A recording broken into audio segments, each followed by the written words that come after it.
Hi everyone, this is Karen Perales, and in this video, we're going to talk about the definite integral. In calculus, a definite integral is defined as an integral that contains upper and the lower limits. The value of an integral function is expressed as the difference between the integral of the specified upper and the lower limits of the indefinite variables.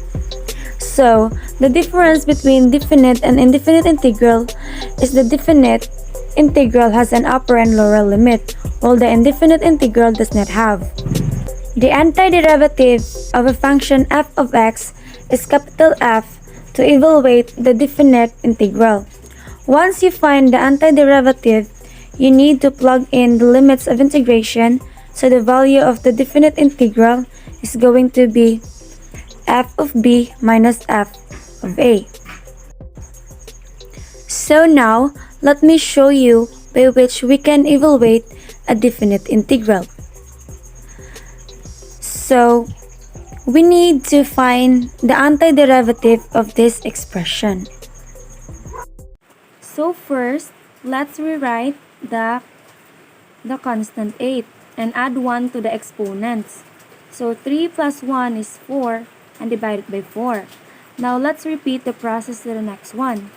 So the antiderivative of 3x squared is 3 times x to the power of 3 over 3 plus 6 times x to the power of 2 over 2.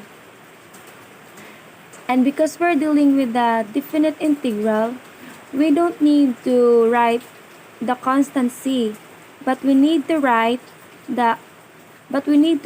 our limits of integration, which is from 2 to 3. So now let's simplify this expression.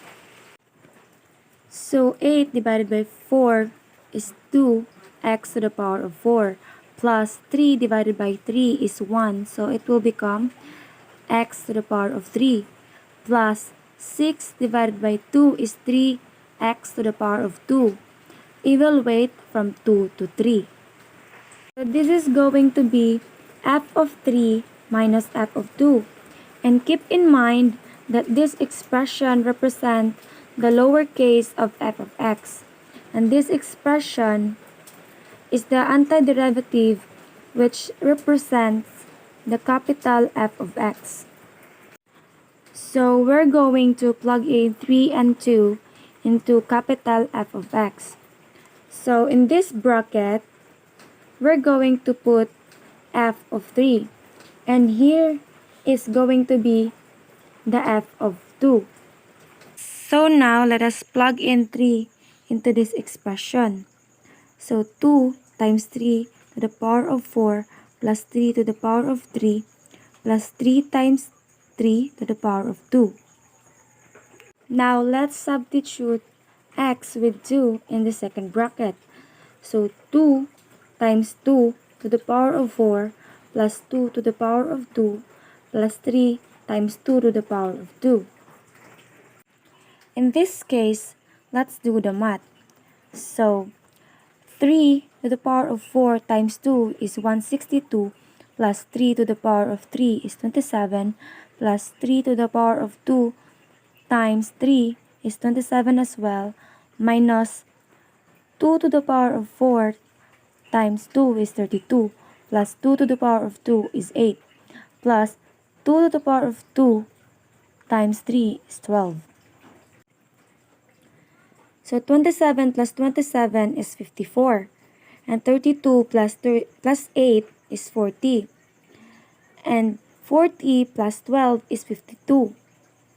And 54 minus 52 is 2. So 162 plus 2 is equals to 164. So 164 is the value of the definite integral.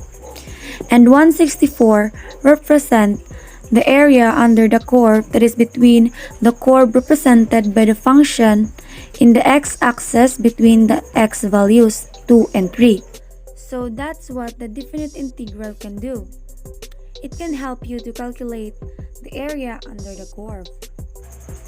So that would be all, and I hope you learned something from my discussion. Thank you so much for watching, and God bless us all.